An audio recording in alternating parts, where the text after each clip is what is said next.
Alright, what up guys? NBA season is about to happen. It's about to kick off and start a day from now. So wanted to evaluate each NBA team with its official roster before heading into the season. I already placed my Eastern Conference and Western Conference predictions for the standings of how I kind of expect how each team will finish off within the season for only 72 games. And within that, we're going to start with team number one. So it's going to be part one. We're going to start off with the Atlanta Hawks. With Atlanta, little recap besides them, Trae Young, this will be his third season. And pretty much within that, he got his first All-Star appearance last season. Not only that, but he was able to start in the All-Star game, which is crazy as can be in his second season. Same thing happened with Luka Doncic. With the Atlanta Hawks, they missed the playoffs the first two seasons he's been a part of it. Now he's really put management on their toes of, hey, he wants to make the playoffs, so they got to make some moves out there, in which they did. So I give a lot of kudos. I salute the Atlanta Hawks because they were able to bring in Danilo Gallinari as a free agent. They were also bringing in Bojan Bojanovic as a free agent. He was restricted. The Sacramento Kings did not match the offer, and that Milwaukee Bucks trade did not go through due to various reasons. So you were able to bring in Bojan Bojanovic, Danilo Gallinari on your team. You did bring in a backup championship point guard with Rajon Rondo. You were able to steal away Chris Dunn from the Chicago Bulls. And you will have some other nice pieces as well. You also brought in Tony Snell, Skal Labissière, and basically Okenogwu in the draft. So the Atlanta Hawks right now, they have an abundant amount of bigs. They are around 8 to 9 deep. These are roster players that you can trust them going alongside in the playoffs. So they're in a good position as of right now. And I fully expect the Atlanta Hawks to finish as an 8th seed in the Eastern Conference. I believe they're going to squeak it out and get into the playoffs. Now, the East is the first 6 seeds within the Eastern Conference is pretty formidable teams as quote-unquote contenders. The 7th and 8th and 9th seed are pretty much going to vary from the Wizards, the Hawks, and the Pacers. So I'm going to say the Hawks are going to make it in within that. But they're in a good direction with Trae Young. I think they're going to be an electric team this season. Offensively, they're going to be fun to watch. And this is just that learning process when you're a young team. So this will be good for them. All right, next time is going to be for the Boston Celtics. So the Celtics within the offseason with Danny Ainge, they did not make barely any moves at all whatsoever. They did not address their bench. They did not bring in formidable names within the league, let alone when you were able to let go of Gordon Hayward. I was shocked that they didn't do a sign and trade with Indiana. I thought this would have been a W for both sides. The Pacers would have gotten a small forward who can score and from a hometown, and they could have let go of Miles Turner to the Celtics. That wasn't the case. The Celtics only got in return with the Charlotte Hornets pretty much 2 second-round picks. So you still have the same foundation with the Celtics, which they're a great core. They can still get you to the conference finals. Maybe they can get you to the NBA finals this season. I'm not sure about that. I think they're a top 2, top 3 team in the East to make the finals, to come out of the Eastern Conference to represent them. But there was some news. Jason Tatum is allegedly reported as not only 6'8" right now, but he grew 2 inches. So now he's around 6'10" as a quote-unquote small forward and power forward. So this would be good for the Boston Celtics and the progression of Jason Tatum as trying to reach over to a superstar type level. And he's not there as of right now. He is a star player. You still got the same foundation. You were able to bring in some veteran role players like Jeff Teague off your bench.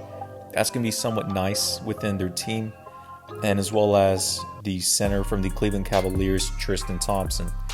So that brings a little more couple names as your bench, but those were really only the 2 players that they brought in.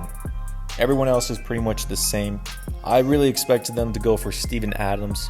I was shocked that they didn't make a trade or go for him, so it is what it is. I expect the Boston Celtics to finish as a top 2 seed in the Eastern Conference. I'm going to put them at number 2 as for right now, and right now they are my quote-unquote favorites to come out of the Eastern Conference. They and the Brooklyn Nets are my top 2 teams as of right now to come out of the East. For now, I'm just going to have the Celtics. Even though they didn't make any big moves or somewhat moves in the offseason, they're still good enough as a unit to where they can get over the hump. So I'm going to put them that as of right now. All right, next, the Brooklyn Nets. And speaking of top two team in the Eastern Conference to make it out of the East, I do have the Brooklyn Nets as of right now. My expectations is for them to be, I think they'll finish off with the third seed in the Eastern Conference. Again, Celtics number 2. I got the Nets at number 3. Kyrie and Kevin Durant are looking like that dynamic duo I expected them to be ever since they faced off the Boston Celtics in the preseason a day ago. Pretty much smacked them out. Kevin Durant is looking like a superstar like he is. And I said before, I expect Kevin Durant to finish top 3 in MVP race votes. I could see him winning the MVP. I think he has a very great case. Him and Luka Doncic, they're neck and neck. So that's who I have as my top 2 for MVP. But for the Brooklyn Nets, of course, they were 37-39 last season, finished with a 7 seed, swept over by the Toronto Raptors. Now you're bringing in a healthy Kevin Durant and a healthy Kyrie Irving and a couple of nice young pieces on their team. For example, you have Kyrie, you're going to have Spencer Dinwiddie on your team. You do have Karis LeVert, who could possibly be a 6-man for your team. DeAndre Jordan's still on the team with Jarrett Allen. You were able to bring in Landry Shamet, let alone Jeff Green to come off your bench. You still kept Taurean Prince. You re-signed Joe Harris as to an extension on his contract. I think they brought in Lance Thomas. I'm not too sure on that. Wilson Chandler. So they got a mix of veteran players and some young cats with potential. The Brooklyn Nets, again, I think their peak could be an NBA Finals appearance. I don't expect the Brooklyn Nets to win the championship in 2021. That's not going to be the case on my end. I think worst case scenario, I think they'll finish to a conference finals appearance. A second round, if they lose in the second round, that's not too much of a knock, but that kind of is. But I think pretty much they'll finish in the conference finals. I think it may be a Celtics versus Nets conference finals. Who knows about that, but they have a really good shot about making it out of the East. They really do. All right, team number 4. We do have the Charlotte Hornets. So they did finish 23-42 last season. Michael Jordan is the owner. Smart move for him that actually he drafted LaMelo Ball. Now, I've been telling you cats out here, LaMelo Ball is going to be a superstar player. He is a franchise player. So as we've seen with the preseason, he's been automatic with the team, impact, the pace, leadership, and the energy. Now, you brought in Gordon Hayward via a sign and trade. He is hurt. Let's reevaluate how he's going to look. But I think with Gordon Hayward with that 4-year deal, it's not necessary. I think 2 years is going to be a good peak for him with the Charlotte Hornets, and they're going to move on via trade. But it is what it is. I like their young core a lot. LaMelo Ball, Devontae Graham. With Terry Rozier, I actually think during midseason, they're probably going to trade him off to like the Clippers, something along those lines, because LaMelo Ball and Devontae Graham, they're going to require more minutes as they progress. And Terry Rozier is kind of somewhat forced on the team. So I expect mid-season they're going to make a trade to take out Terry Rozier to make LaMelo Ball start and with Devontae Graham. You still have Malik Monk, a very nice piece. I really like PJ Washington and Miles Bridges. I like them both on the team and for the franchise. This is going to be both of them their second season, so I'm expecting big things. Miles Bridges is 21 years of age, same thing with PJ Washington. I really like him a lot. Besides from that, not too much to talk about the Charlotte Hornets. I expect them to finish around a 11th seed in the Eastern Conference. They're going to be a fun team to watch for sure. And it's not a bad thing that they're not making the playoffs. I think in the next 2 seasons to 3, they'll make the playoffs. LaMelo Ball is going to get better as it is. And they can bring in some more young draft picks to where they're going to be an up-and-coming team. You're going to watch out for them.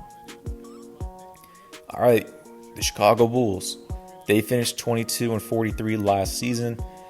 Chicago Bulls are a mess. I mean, management really has no idea what they're doing. They had a somewhat nice direction when they brought in Zach LaVine and Larry Markkinen 2 years ago. There's really no progression for them. Now they got a new head coach, Billy Donovan, but I think it's too late with the Chicago Bulls. I think they need to blow it up and restart all over once again. I think they're in a worse position than in an Orlando Magic type situation to where they're kind of stuck in purgatory and They got some nice pieces, but it's not going to do anything in the long run. So if I'm Chicago, I'm blowing it up. I think they'll probably finish around 13th in the Eastern Conference, and you can expect Zach LaVine probably to demand for a trade, something along that. I think they'll give up on Lauri Markkanen because with him with injuries and not the potential we've seen, it's kind of a shame. Not too much to talk about him. They really didn't make any moves in the offseason because they're strapped on cap. And you had Otto Porter Jr. He opted into his contract for one more year because he wants to get paid the bag over 20 mil. So Chicago Bulls are a mess. And speaking of a mess, next team, the Cleveland Cavaliers. They finished with 19-46 last season. I'm very shocked they still have Kevin Love on this team and on this franchise. I've always stated after the Cavaliers won in 2016, they should have traded away Kevin Love and got him out there. He was not a good fit. He was not a big three type player. On my end, he is a glorified Ryan Anderson 2.0. And not in a lazy approach, but for Kevin Love, ever since he lost 20 pounds, since he left the Timberwolves, it's been worse for his game. He's not been a star player ever since. So Kevin Love, it's 2020, and this is 3 years after LeBron left the Cavaliers. I'm very shocked that he's still on the team. They need him, get him out of there ASAP. The rebuilding process hasn't been the best. You do have Colin Sexton. He's nice, but he's not going to do anything really big for you. They don't really have any other nice players. Cedi Osman, I mean, he's a nice young cat, but he needs to get out of that franchise. Trying to think who else. You got JaVale McGee. They still need to trade him away. Larry Nance Jr. You do have Andre Drummond, who neglected, or he actually opted in for one season because he's going to get paid around 28 mil. So, I mean, the Cleveland Cavaliers, they are where they're at. I think they'll probably finish 14th in the Eastern Conference, bottom of the bottom, but they got a lot of work to do. All right, Dallas Mavericks. And the Dallas Mavericks are going to be a fun up-and-coming team to watch. Luka Doncic, he's going to be top 2 in MVP race voting. Him and Kevin Durant will be neck and neck. It really depends on the amount of wins, of course, your impact, but storyline, and they both have the top 2 reasons for storyline. So I'm probably going to have to expect Luka Doncic to win it. That's who I expect as of right now if I'm going to put my money on the table. Luka, in his 3rd season, again, he's going to be a top 5 player in the league as expected. You were able to make a trade to let go of Seth Curry, bring in Josh Richardson. They want to get more guys in length, wings players, more size on their team. I get it. Porzingis is going to be out the first 20 games or so he's going to have to heal up. Luka's going to do his thing. You brought in James Johnson. I really like that piece for their team, not based on the contract for 1 year, which is like 16 mil, but the Mavericks needed a couple more dogs on their team, and he's going to be a dog who's going to protect Luka. I really like that. Maxi Kleber, Dwight Powell, they're going to be healthy and they're going to progress. They're nice fits on the team. Same thing with Dorian Finney-Smith. Not too much to talk about the Dallas Mavericks. I actually kind of expect Rick Carlisle to win Coach of the Year, if not that top 3 for that award as well. So I expect good things for the Dallas Mavericks. All right, next, the Denver Nuggets team evaluation. The Denver Nuggets last season finished with a 3rd seed in the Western Conference. They made it to the conference finals. They defeated the LA Clippers in the 2nd round, overcoming a 3-1 series lead. And they actually came over a 3-1 series lead again in the 1st round with the Utah Jazz. Jamal Murray, ever since he's grown a beard, let's be real, this guy has been going off. He's been going ham. And he's taking himself as a star player. Not a star player in this league, but an all-star player. He's close to being a star player as well, but his overall went up ever since he made it to the bubble. I've never seen Jamal Murray play the way the confidence, let alone the scoring ability, he's be able to present himself. So kudos to him. Same thing with Michael Porter Jr. Michael Porter Jr. progressed as a huge amount within the bubble, and he could possibly win Most Improved Player this season. And then you do have Nikola Jokic, who's going to progress and get better as well. So those 3 made a conference finals. Those are going to be your core 3 within the franchise. Now, you were able to lose Jeremy Grant, Mason Plumlee, Torrey Craig, and Troy Daniels. And I think another player or 2 within that team, which were nice pieces. You were able to bring back Paul Millsap for a 1-year deal. I believe it was around 10 mil. But they really got addressed ever since they lost Jeremy Grant and those other guys. I actually expect the Denver Nuggets to finish around a 4th or 5th seed this season. And I can really expect them to pretty much get bounced in the first round. Not a bad thing, but the West is pretty, a lot of teams are coming up.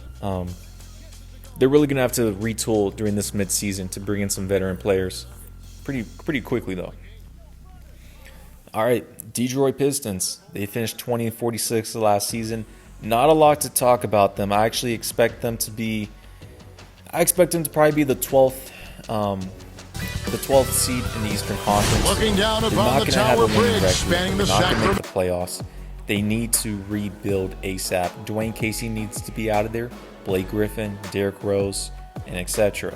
They were able to steal Jeremy Grant and Mason Plumlee from the Nuggets. They're going to try to be competitive as they want to try to be. It's not going to work out. The durability is not going to be there, let alone the team direction. They were able to bring in Jahlil Okafor as well. But if you're looking at this team, it's not the best. It's not the worst, but they're trying to be a middle of the pack. They pretty much want to be like an 8 seed, let's be honest. But it's not going to happen. I don't know too much about the Pistons to justify them at all whatsoever. They did bring in Killian Hayes within the draft. I believe Justin Jackson as well. That's the Pistons, man. Nothing to say. They're going to be one of the bottom teams in the East. They still got some talent. They're still going to be somewhat of a nice team to watch, but nothing too much. All right, last for this video for part 1 is the Golden State Warriors. They were bottom to bottom last season at a 15-50 record with the Golden State. Klay Thompson, big news. He's out for the whole season again, which is a huge detriment. So they're not winning a championship. That's out the window. Now, kind of looking more into this, they could possibly make the playoffs. I actually expect them to finish around a 10th seed in the West. They're going to be competitive. You had James Wiseman as the second pick. You brought in Kelly Oubre to try to replace Klay Thompson. You have Andrew Wiggins.